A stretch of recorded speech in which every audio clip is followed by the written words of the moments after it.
When it goes in, those trees will look relatively small, but you give it 50 years and those are huge trees that kind of frame this view and shade this area. So you'll have to update this in 50 years. Just kidding.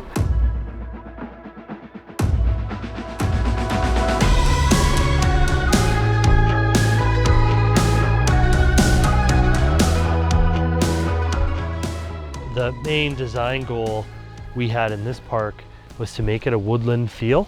We went out to the community, got a lot of community input, public input, and one of the themes that kind of came up was an owl structure. So again, it's a natural playground. There's no steel and no equipment like that. It's all natural woods, earth tones and stuff like that. So landscape architecture really is this multidisciplinary profession that combines many different aspects of planning, analysis, design into shaping the natural and built environment to achieve kind of an outcome to better a certain aspect of life.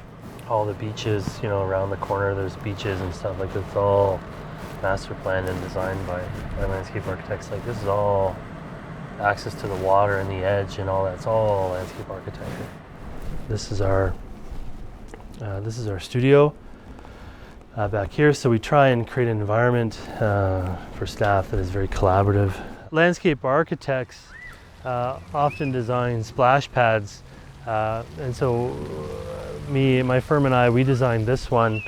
It was challenging because we were fitting it in between existing infrastructure in the park. So the skate park was existing and staying. This walkway, the asphalt walkway that wraps around was all existing. So in terms of splash pad design, it goes back to trying to interpret users of the space and letting that drive design. In this particular instance, we did it in a couple ways. We separated use and age groups within the splash pad. So an area where a 8, 9, 10-year-old would play, and the water elements that they would use is drastically different from a toddler or a newborn. I look at this space and I'm very proud of this space. I can count, 50, 60 kids running around here right now, right? If we showed up and it was empty on a hot sunny day like this in the middle of July, okay, what did we do wrong here, right? So to get into the profession or to become a landscape architect, it's a licensed profession. So you need a post-secondary education.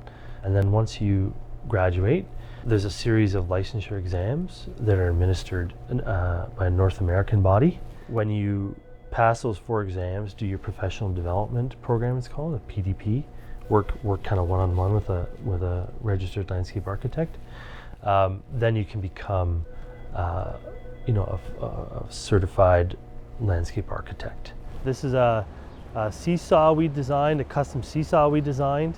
So the idea is that a whole family could sit on it. There's a lot of utilities that run through here. So a 6-foot sanitary line, the Trans-Northern gas line, basically runs under this walkway. That's why this paving is unit paving. So it's got to be, if there's an issue with the gas line, for example, it's got to be readily available. They got to be able to rip it up quick, get in, repair it. And so that's why this phase from here kind of turns into concrete. So unit paving meaning like the smaller bricks? Yeah, the smaller bricks versus the concrete. It serves its use, it serves a function to kind of walk through. But we also wanted to, incorporate lighting, of course, for pedestrian safety. We also included like a small drinking fountain, has a dog bowl on it. Then we tried to keep an open space here for the city or a local BIA or something like that to kind of program events. So you could have a little stage, a little guitar player here if you wanted to, or as people are kind of going by, if there's little local vendors or something like that. I think we see more dogs using them than kids, but on a hot day you could cool off, right? Just something more interactive. The concrete banding is just, goes up, it's this little informal seat wall to sit, but it's also just kind of to break up the paving, add a little bit of interest. Decorative shade structure, add a colorful element to what is often a gray, dreary urban environment. We tried to kind of have a low maintenance planting bed, native trees. This is an elm tree, we got ginkgo trees, stonecrop, rudbeckia, echinacea, ornamental grasses, lavender. So, you know, when you're sitting down here in this end of the trail, relaxing, reading a book, you know, you get the nice smell of, you know, lavender or you know, coneflower, echinacea. It's an urban trail, so it's got to be robust. You know, it's got to be have the ability to withstand heavy use. You know, gum and graffiti and just, you know, urban environments kind of can take a beating sometimes. It's one thing to design it in the office, you know, on trace paper or AutoCAD. It's another thing to build it, you know. It's another challenge to build it. And then it's also, I think it's important for landscape architects to really understand how the space is getting used. So let's say, for example, I'm just making this up, but this trash can and this bench just get destroyed in this environment. You know, we can work with the vendor who manufactures them and say, look, like, you know, it's maybe not the best, you know, wood or the best steel or the best paint, or, you know, because on this project they really deteriorated quite quickly, you know, and et cetera, et cetera. So we're constantly analyzing and our landscapes and our designs and how we can make them better. But sometimes you can't. Sometimes they're perfect. Others, just kidding. Just to the left of that tiny little falls that's kind of back set a bit, kind of right in there, there'll be a lookout that juts out that allows you to get a closer view of the falls. So we're designing it right now, so it's kind of in the design phase, working through public consultation. What the city was finding is they're getting a lot of people jumping the fence, scurrying down the escarpment, getting to the base of the falls, and it's become very unsafe. We've had 2 deaths. Unless you police it 24 hours a day, it's going to be very difficult to stop people from continuing to do that. When we're creating a new lookout and really making it in tune with the natural environment, how can we use inspiration from nature and the setting, you know, like the woodlot and the grass and the trees and rocks and stone, and how can we kind of incorporate that into our design so that when you're standing at the north lookout looking across, you know, you're not disrupting this beautiful setting or scenery with what you're doing. You know, it's not all behind a desk, behind a computer. A lot of it can be outside in the natural environment like this. There's so much you can do with a degree in landscape architecture. So you can work, like myself, private practice, you know, privately owned firm.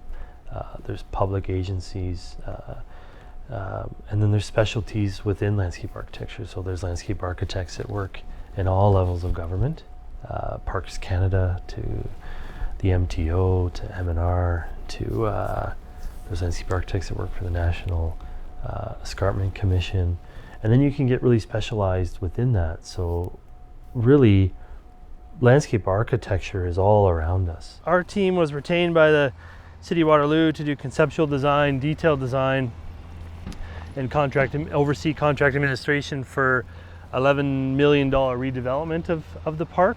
And the guys, the construction crew here are building a series of boardwalks right now that allow access to the water's edge. So this whole space was designed to bring people closer to the water, access to the water. There's an urban beach going in along the waterfront. There's a lot of conduit going in, a lot of lighting, a lot of plumbing, a lot of water lines, all that. And all that's being kind of roughed in now.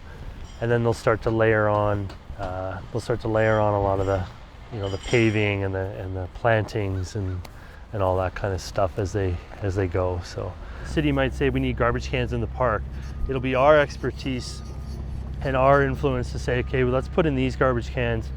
Moloch is what they're called. So what makes these unique is they go into the ground about twice as high as what's above ground. So if you were to take the lid off, it'll go in the ground about 13, 14 feet. The last thing you want to do is spend $11 million on a park, build it out. You know, you can see all the team working hard, and then there's just trash everywhere because the garbage cans are overflowing.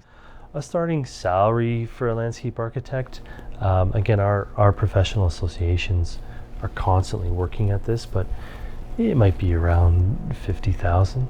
If landscape architecture is something that you're interested in, you know, I encourage you to reach out to landscape architects and connect with them and learn more about them and learn more about what they do. It's a profession you can do so much with. It's a profession that is constantly changing and evolving, and it's truly, truly magical. I love it. I couldn't see myself being anything else.